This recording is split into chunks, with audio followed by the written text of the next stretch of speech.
Amahan, salamat sa pagpundok sa imong mga anak aron magtuon sa imong pulong ug kami nag-ampo nga pun-on mo kami sa imong Espiritu Santo upang ang among mga iniisip at isipan ay maging ayon sa iyong kalooban at layunin.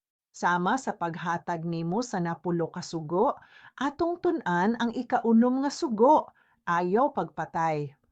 Amahan, isilsil ining mga pulunga sa among kasing-kasing, sama sa pagkulit ni niini sa mga papan nga bato niyadtong 1446.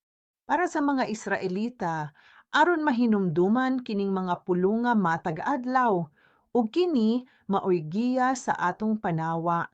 Gihalad mao kini kanimo. Kining tanan among giampo pinaagi sa ngalan ni Hesukristo uban ang pasalamat. Amen. Maligayang pagdating sa pag-aaral ngayon. Magsisimula tayo sa ika-6 na utos ngayon. Sa tingin ko, hindi natin ito matatapos ngayon, kaya itutuloy na rin natin ito sa susunod na linggo.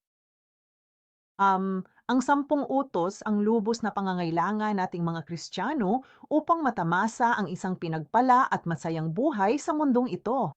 Lalo na ang ika-5 hanggang ika-10 utos, ang mga ito ay tungkol sa ating relasyon sa isa't isa.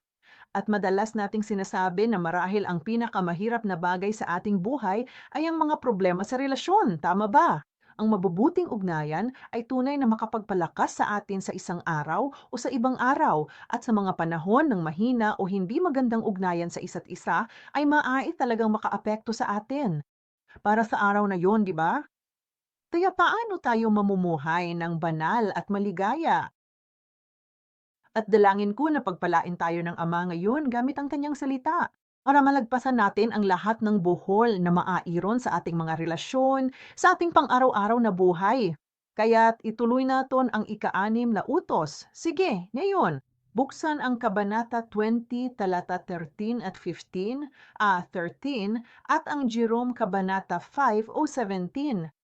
Iisa ang utos na sinasabi nila na huwag kang papatay. Ngayon, ang talatang ito ay ang huling kalahati ng 10 utos, mula sa ika-6 hanggang 10 utos, mula rito, mula ika-6 hanggang 10 utos. Mas maikli ang pangungusap kaysa sa unang kalahati. At ang mga ito ay may malaking kinalaman, gaya ng sinabi ko kanina, sa ugnayan sa pagitan ng isa't isa, sa pagitan ng ating ugnayan sa ating mga kapitbahay. Kaya, sa bagay na iyan, lubhang kapansin-pansin na ang utos na ito na huwag kang papatay ay nauuna sa huling 5. Okay, ngayon, ang bagay ay ang ika-6 na utos ay napakadaling makaligtaan. Dahil madalas nating sinasabi sa kanilang sarili, "Nako, hindi ako papatay ng kahit sino. Malayong malayo sa buhay ko ang pagpatay." Gayunpaman, dapat nating pag-isipang mabuti, una, kung paano tayo pinapatay sa iba't ibang hindi inaasahang paraan at kung paano, pangalawa, maari rin tayong makagawa ng mga makasalanang pagpatay sa ating pang-araw-araw na buhay. At iyan ang magiging tunay na focus ng ating pag-aaral ngayong linggo at sa susunod na linggo. At tinukoy na ng Diyos ang iba't ibang di inaasahang uri ng pagpatay na ito sa ating pang-araw-araw na buhay. Kaya simulan natin sa exegesis sa pamamagitan ng pag-unawa sa ika-6 na utos na huwag pumatay. Karon, ang pinakaimportante nga mensahe sa ika-6 nga sugo nga mao ang dili ka mapatay, mao ang paghatag og dako o bili ug pagtahod sa atong kinabuhi. At napagtanto ko na sa buhay ko rin, maraming beses na nawawala ang bahaging ito ng paggalang sa aking pakikipag-ugnayan sa ibang tao o sa anumang bagay. Okay, ngayon, ang 10 utos, gaya ng makikita natin, ay tunay na inuuna ang dignidad ng buhay higit sa lahat at lalo na ang ika-6 na utos ay talagang nagpapahayag na ngayon nabubuhay tayo sa mundong ito kung saan minamaliit na mga tao ang buhay at napakaraming ulat ng karumal-dumal na pagpatay o pagpapakamatay. At hindi sila kailanman tipigil, tama ba? Kaya taimtim natong masusunod ang utos na ito na huwag pumatay. Kapag naunawaan natin ang kahulugan o halaga nito, ang bigat o ang dignidad ng buhay, ano nga ba ang buhay? Bigyang kahulugan natong ito na hindi sa pamamagitan sa atong sariling kahulugan, kundi bumaling tayo sa Biblia at sumangguni sa atong Ama. Ang kahulugan ang Diyos kung ano ang buhay. Sinasabi ng Biblia na ang buhay, bawat buhay, ay nagmumula sa Diyos mismo. Gayang makikita natin sa Genesis Kabanata 1 sa eksena ng paglikha mula talata 20 hanggang 31, sino ang nagtanim ng lahat ng buhay sa mga nilalang na may buhay? Diyos mismo. Kaya nga, ang Diyos ay inilalarawan bilang bukal ng buhay o madalas siyang ipinapahayag bilang Diyos ng aking buhay o ang Diyos na nagbibigay buhay sa lahat ng bagay hanggang sa puntong sinabi ni Jesus kahit isang maya ay wala. Ang maliit na ibong ito ay mahuhulog sa lupa nang walang pahintulot mula sa Diyos na siyang soberano sa buhay na nasa Mateo Kabanata 10, talata 29. Kaya ano ang buhay? Okay? Mayroong mga salitang Hebreyo at Griego na lumilitaw sa buong Biblia at ating ibuod ang mga ito. Una ay mataas at nangangahulugang ito na ang buhay ay nangangahulugang pamumuhay o pagiging buhay o ang buhay mismo. Maaring isipin mo na ang mga kahulugang ito na makikita mo ay may magkatulad na tunog. Ngunit mapapansin din natin na mayroong napakalawak na saklaw at spektrum. Sa kahulugan sa Diyos sa kinabuhi, ang taas nagpasabot nga buhi. Ikaduha, ang nepesh, nagpasabot kini og pagginhawa, pagkaana, nagpasabot sabni og kalag o kinabuhi. Nayon, sinasabay sa atin ang salitang Hebreyo na ang lahat ng may hininga ay buhay, at ang lahat ng humihinga, kanino nagmula ang buhay? Mula sa atong Diyos Ama. Kaya ibig sabihin, lahat ng bagay na humihinga sa ating buhay ay dapat igalang dahil ang buhay ay nagmumula sa Diyos mismo.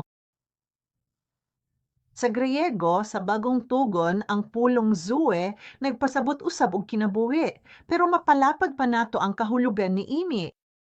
Ito ay isang buhay ng nilalang upang masiyahan habang sila ay nakikipag-ugnayan sa Diyos. Kaya ang buhay na ito, Zoe, ay talagang nangangailangan ng pakikipag-usap sa Diyos. Gayon din, ang salitang ito ay ginagamit kapag tumutukoy ito sa bagong buhay sa Kristo.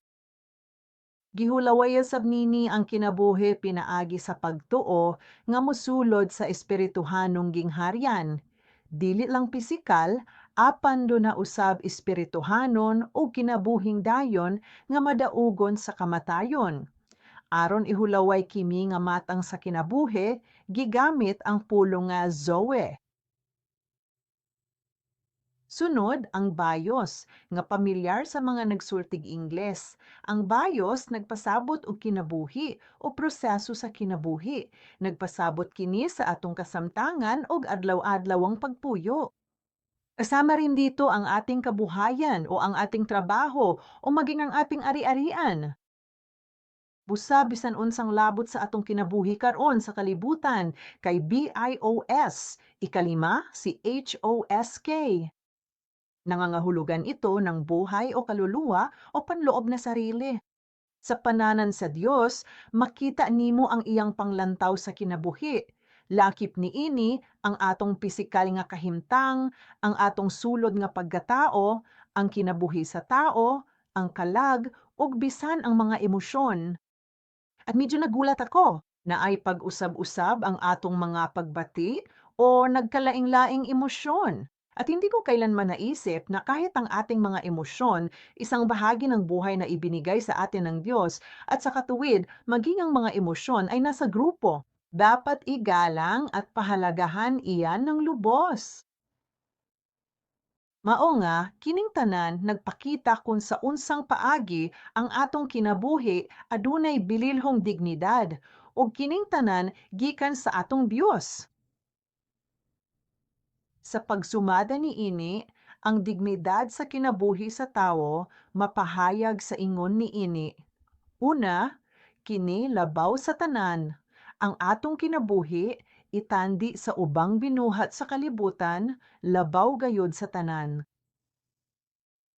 Naana sa Genesis 2:7, gilalang kita sa Dios sumala sa iyang dagway, ug kita lang ang mga tawo nga gibuhat sa iyang kaugalimong hitsura. Kaya mas marangal ang atong buhay. Lahi kini sa tanang mananap ug sa tanang uban pang buhing binuhat. Ikaduha, ang gininhawa sa kinabuhi sa Dios aniya kanato. Subay kini sa Genesis 2:7. Tungod niini, kita makahimo sa pakig-istorya kaniya. Ang mga tawo lamang ang nakadawat sa gininhawa sa kinabuhi gikan sa Dios. Kaya tanging ang mga tao lamang ang maari makipag-ugnayan sa Dios. Gayun din, sa simula, ang ating mga aktibidad sa buhay ay higit pa sa pisikal na buhay lamang. Dahil ang ating mga kaluluwa ay maaari ring magkaroon magpakisama sa Diyos at tayo ay orihinal na dinisenyo upang maging walang hanggan. At dahil sa gayong dignidad ng buhay ng tao, sinabi ng Diyos, sinabi ni Jesus, inuna niya ang buhay na mas mahalaga kaysa sa buong mundo. Kaya't sinabi ni Jesus, ano ang mapapala ng isang tao kung makamtan niya ang buong mundo at mawala ang kanyang kaluluwa? O ano ang ibibigay at ipapalit ng isang tao sa kaniyang kaluluwa?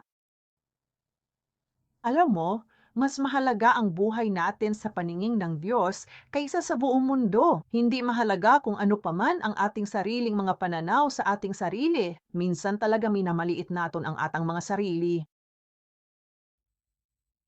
Minsan kaya nating unahon ang atong sarili ng higit sa lahat. Ngunit anuman ang atong mga pananaw sa atong sarili, ang pananaw ng Diyos sa aton ay mas mahalaga tayo kaysa sa kabuuan. Tibuok kalibutan, ikaw ug ako, bililhon kaayo. Kita talagsaon, gibuhat nga mabuhi sa walay katapusan, ug nagdala sa dagway sa Dios. Kita adunay kinabuhing dayon uban sa Dios sa langit, hangtod sa kahangturan. Bawat isa sa atin ay nasa ganoong kataas na dignidad. Kaya nga, hindi tayo dapat pumatay. Tara, aping alamon ang kahulugan ng pagpatay. Sabi nga, huwag kang papatay, di ba? Karon nga nakita na nato ang bili sa dignidad sa atong kinabuhi, ato na ning kining nasabtan. Ang utos na ito na huga kang papatay ay mas mabigat pa kaysa sa ating pinaplano. Kaya ang utos na "Huwag kang papatay" ay nagbabawal sa pagpatay sa mahalaga at marangal na buhay na ito. Ngayon, ang pandiwang murder ay ratsak sa Hebreo na ang orihinal na kahulugan ay durugin. Alam mo, napakasama ng pagpatay, kaya ipinagbawal pa ng Diyos ang pagkain ng baka kung ang bakang iyon ay nakapatay ng isang tao. Okay, iyan ang nakasaad sa particular na batas. Kaya, nakikita mo, yamang ang kapangyarihang magbigay o ang kapangyarihang kumuha ng buhay ay paning sa Diyos lamang. Ang pagkipil ng mahalagang buhay ng isang tao ay lubos na kalapastanangan. Kini, kapag hagit sa pagmando sa Diyos sa kinabuhi.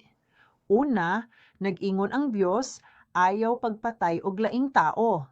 Atong palagdan pa, ayaw paghunos o kinabuhi. Unsa man gyud ang gipasabot niini? Una, mayroong iba't ibang uri ng pagpatay. Kaya mong pumatay gamit ang mga kamay. Yan ay nasa 2 Samuel 3, talata 27 o Kabanata 20, talata 10. Kini, mahitungod kang Joab, ang general ni David, nga mipatay kang Abner, ang general ni Saul. Tingali, para sa maayong rason kato, apan pagpatay gihapon to. Wala ikini mahitabo sa tinuod nga gubat. May pinatay talaga siya? Gawas sa gubat? Okay, og pwede ka mo patay sa kasuko? Una, ingon sa Juan 3:15, ang nagdumot sa iyang igsuon ka mamumuno, ug walay mamumuno nga adunay kinabuhing dayon diha kaniya. Ingon man, makapatay kita pinaagi sa dila. Ingon ni Ana, gipatay sa mga Hudiyo si Jesus gamit ang ilang mga dila. pinaagi sa bakak na testimonya o mga katuoran. Sa miingad adlaw, si Reverend Evangelist Haram Park o Mary Park naghatag og nindot nga kahulugan sa bakak. Abi nimo og dili mi mamakak, pero matud niya bisan unsang pagdugang o pagkuhod sa kamatuoran, bakak na kana. Kahit nakulang tayo sa atang sariling pangunawa, kaya nga tayo nagbabawas ng ilang impormasyon, isa rin itong kasinungalingan. Sige, dili jud tagawas nun sa sala sa pagpamakak. Matud sa Dios, makapatay ta gamit ang dila. Sama sa gibuhat sa mga Judeo kang Jesus, pinaagi sa baka nga testimonya. Makapatay sabta pinaagi sa pagsulat o mga sulat. Tandaan mo si David, no? Gusto niyang patayin si Urias na Heteo, ang kailangan lang niyang gawin ay sumulat ng liham kay Job. Di pasuguan niya ang pagpatay sa iyang alagad. Naa sa 2 Samuel Kapitulo 11. Giisip kini sa Dios nga pagpatay ni David pinaagi sa suwat. Mahitabo ang pagpatay pinaagi sa kunsabo. Okay. Nagplano si Saul na patayon si David. Si Jezebel, ang asawa ni Ahab, ay nagplano ng isang masamang plano upang agawin ang ubasan ni Nabot. Tama ba? Busa, kining tanan gipatay pinaagi sa sabwatan, mahimo sa mupatay ang tawo pinaagi sa pagtugod niini. Si Saulo nga si Apostol Pablo sa wala pa maapostol kauban sa mga nagpatay kang Esteban ug nagbantay sa ilang mga bisti. Sakto. Sige, mahimo usab kitang mopatay pinaagi sa awtoridad.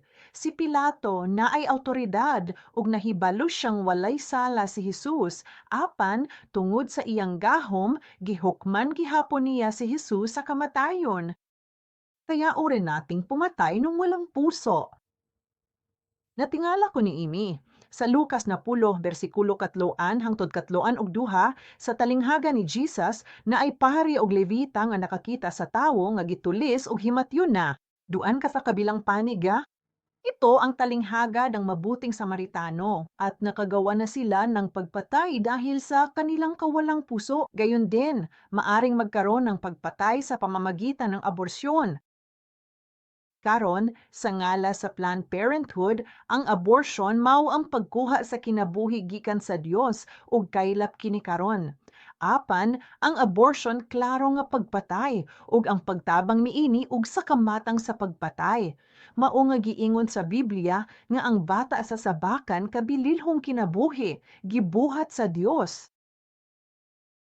Kaya, ayon sa batas, kung mayroong sinumang nagdulot ng pagkalaglag sa pamamagitan ng pananakit sa isang buntis, ang lalaking iyon ay nagkasala rin ng kasalanang pagpatay. Kaya ito ay isang kabuuan ng huwag kumipil ng buhay ng ibang tao. At isang talata na gusto kong basahin ang kawalan ng puso ay malayo sa kalooban ng Diyos. Okay, ang hindi pagkitil ng buhay ng ibang tao ay maaaring ibuod sa pangungusap na ito na ang kawalan ng puso ay malayo sa kalooban ng Diyos. Walay nag-isip sa iyang kinabuhi nga walay pulos, di ba? Busa, dapat natong isipon ang kinabuhi sa uban nga sama sa atua o kinahanglan kitang magpakabana og mutabang. Sa Proverbio duha usa tres, ang magbungol sa hilak sa kabos, musinggit sab, apan dili dunggon. Og sa duha Timoteo 3:1-5, naghisgot kini sa mga tawo sa katapusan nga muabot ang malisod nga panahon ug ang ilang mga kinaaya. Dili mahigugmaon, dili makiguli, tigbutang-butang, walay pagpugong, bangis, nagdumot sa Dios, ug walay pagbati lakip na niini. Okay, at sa tingin ko, bilang isang Kristiyano, hanggang sa puntong ito ay isang bagay na naisip nating tanan. Tama ba? Pero ang sumunod na bahagi ay isang napakagandang bahagi para sa akon. Kinahanglan nato kinibuhaton kung muingon ang Dios nga ayaw pagpatay. Wala lang kini naghisgot sa pagkuha sa kinabuhi sa uban, lakip na ang pagkuha sa imong kaugalingong kinabuhi. Sige, dumako na tayo sa bahaging iyan. Huwag mong kitilin ang sarili mong buhay. At sinasabi sa atin ng Biblia na ang pagiging nababalot ng makamundong kalungkutan at mga alalahanin ay hindi rin tuwirang pumapatay sa atin. Kaya nariyan ang pag-agaw, ang pagkitil ng sarili nating buhay, katong hindi direkta at direkta. Okay, gusto kong mas mag-focus sa kung paano natin maarang kitilin ang atong buhay, ang atong sariling buhay, nang hindi direkta. Ang isang pinakamalaking salik na nagdudulot nito ay ang pag-aalala. Ining kagguol ug mga kabalaka, miingon ng Dios, ayaw kuhaa ang imong kinabuhi. Tan-awo nato kining bahina. Ang paghikog naglakip sa direkta o dili direktang pagpatay sa kaugalingon ug sama sa giingon nako atong tutuan ang dili direkta. Ikaduha, nag-ingon ang 2 Korinto 7, pinuusa, walay na ang kaguol sa kalibutan magdala o kamatayon. At gayon din sa talinghaga ng mga hasik, pinagaan ni Jesus ang isang taong may alalahanin sa mundo sa isang bukid na may mga tinik. Bakit? Dahil ang mga alalahanin ay parang mga tinik na tumutusok at kalaunan ay pumapatay sa aton. At ang pagkabalisa sa lahat ng maling dahilan ay tiyak na magdudulot sa lahat ng uri ng sakit. Dahil dito, hinihikayat ni Apostol Pedro ang mga banal na ipagkatiwala sa Panginoon ang lahat sa ating mga alalahanin. Sabay-sabay nato ubasahin ang talatang ito upang maiukit ito sa atong mga puso. Handa na? 1 Pedro 5, talata 7. Ibuhos mo sa kanya ang lahat ng inyong kabalisahan dahil nagmamalasakit siya sa imo. At sinabi ni Reverend Evan Park sa kanyang ikapitong aklat, ang 10 utos, ang walang hanggang tipan para sa lahat ng henerasyon, ganito ang pagbubuod niya. Ang kabalaka mao'y kakuwang sa pagsalig sa Ginoong naghatag og kinabuhi. Di pa hinumduman ta ni Hesus nga ang kinabuhi mas bililwon kaysa bisan unsa sa kalibutan. Sa mga mas importante ang kinabuhi kaysa pagkaon ug ang lawas kaysa bisti. Tama? Giatiman sa Dios ang mga langgam ug ang mga liryo sa kapatagan. Dili ba mas lawak pa kaimportante ang atong kinabuhi sa Amahan sa langit? Anaa ka na sa Mateo 6, bersikulo 2 ug 5 hangtod 3. Kanuning gipasiugda ni Reverend Park na ang angay lang hunahunaon sa mga santos mao ang mga sakop sa lawas ni Kristo o ang kabubuton sa Dios. Sige, melema. Ikaduha, ang pag-aalala dili direktang makapatay. Ang laing butang nga makapatay nato sa dili direkta nga paagi unsa man kini? Sinasabi ng Biblia ang kaninibuho. Hindi rin direktang pinapatay tayo ng selos, di ba? Kaya sabi ng Diyos, huwag mong kitilin ang sarili mong buhay. At isa sa mga mahalagang bagay na nagdudulo sa aton ng kamatayan ay ang selos. Ang kasina, musampot sa kasilag, kini kaayuhang makamatay nga hilo kanato. Nagingon ang Biblia sa Proverbio 14, bersikulo 30. Ang inggit ay magiging sanhi ng pagkabulok ng atong mga buto, okay? At gayon din si Cyprian, ang obispo ng Carthage. Ang sabi niya nga, ang silos ay isang lihim na sugat. Bakit? Kasi alam mo, kapag nagagalit tayo, lumalabas ang galit, di ba? Apan ang silos, nagpabilin sa kasing-kasing. Natutuyo ang dugo ug nadunot ang buto. Proverbio 14, bersikulo 30. Kung ang kasing-kasing mapuno sa kasina, musangpot kini sa makalilisa nga pagpatay. Sama sa Mateo 27, bersikulo 18, kasina ang nagtukmod sa mga lider sa relihiyon nga ilansang sa krus si Jesus. Ingon man, ang Biblia nag-ingon nga ang selos kayawanon o kalibutanong tinguha nga supa sa kabubuton sa Dios. Sama sa Genesis Kapitulo 3:7, versikulo 1-1, kini ang kasina. Nasuko ang mga igsuon ni Jose kanaya. Nag-ingon ang 1 Korinto Kapitulo 3, versikulo 3, na ang kasinaan unod nun kaayo. Sa Santiago 3, versikulo 14 hangtod 15, atong tan-awon unya, kiniyutan-on, natural, ug demonyo. Ug ang usa Pedro 2, versikulo 1, kinahanglan natong isalikway isip sumusunod ni Kristo. Busa, nag-ingon kini, kundi ina ay kasina, naausab ang kagubot ug tanang matang sa daotan. Ingon ni Reverend Park, dili gayud mabatunan ang kasaganaan kung naay kasina. Balikan nato ang Santiago Kapitulo 3, versikulo 14. Unsang selos, basahon nato ni. Kundi naa ang kasina uhakog nga tinguha, naa ang kagubot og tanang matang sa dautan. Sa akong hunahuna, mapadapat kini sa atong kinabuhi, pamilya, trabaho, eskwelahan o simbahan dinhi sa atong nasod, di ba? Kaya isip mga tinuod nga sumusunod ni Kristo, wala tay gahom batok sa sala. Busa, kinahanglan natong itugyan kini sa Dios. Kinahanglan kitang muupot gayud kita sa Dios og mangayo og pasaylo. At siya rin ang mag-alis, magpapagaling sa atin mula sa lahat ng ito, mga sakit sa laman o mga sakit sa espiritual. Hindi lang nakakatakot ang COVID-19, kundi mas malalakas pa itong mga salik na maaaring humantong sa atong kamatayan. At panghuli, gusto kong pag-usapan ang tungkol sa pagpapakamatay, tulad ng direktang pagkitil ng sarili natong buhay. Kaya hanggang sa puntong ito, nakita naton na ang parehong pag-aalala at inggit ay dalawang salit na maaring humantong sa atin sa hindi direktang pagpapakamatay. Ngayon, ating tingnan ang tunay na realidad ng atong buhay ngayon sa atong lipunan.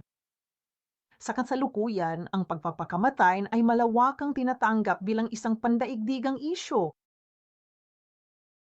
Kaya dahil dito, ang utos na huwag kang papatay ay naging mas mahalaga kaysa kailanman. Imog Korea, ikinalulungkot kong sabihin ito. Ngunit nakamit mang South Korea ang kasuklam-suklam na palayaw na Republic of Suicide. Dahil miraranggo tayo bilang nangunguna, numero 1, sa lahat ng mga bansang miyembro ng OECD dahil sa antas ng pagpapakamatay nito sa nakalipas na 8 magkakasunod na taon.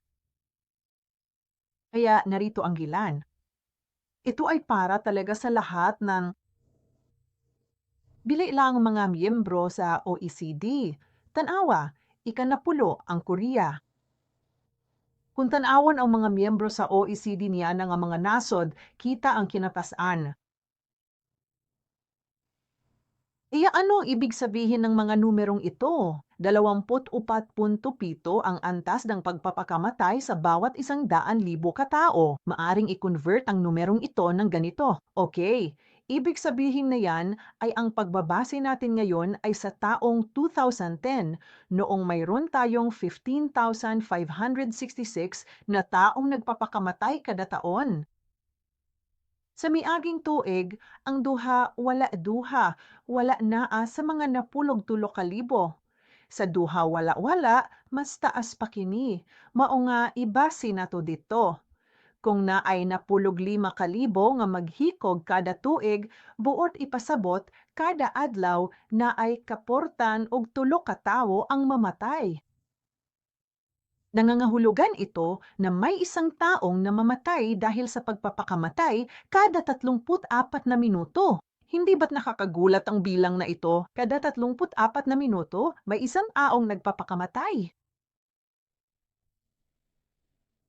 Kita mo, kayang alisin ang ating lipunan ang ganitong pagpapakamatay kung tayo, mga Kristiyano, ay tunay na unang magtatatag ng isang biblikal na pananaw sa kahalagahan ng buhay, sa dignidad nito. Sa tingin ko, ito ay isang mensahe na dapat natong ipahayag sa mga taong nakapaligid sa atin, hindi ba? At ito ang mismong layunin na magtulungan upang protektahan at iligtas ang mga buhay. Marami ring mga tauhan sa Biblia. Kinsa ang naghikog? Naay nakasulat bahin niini sa Biblia. Una si Saul, ang unang hari sa Israel.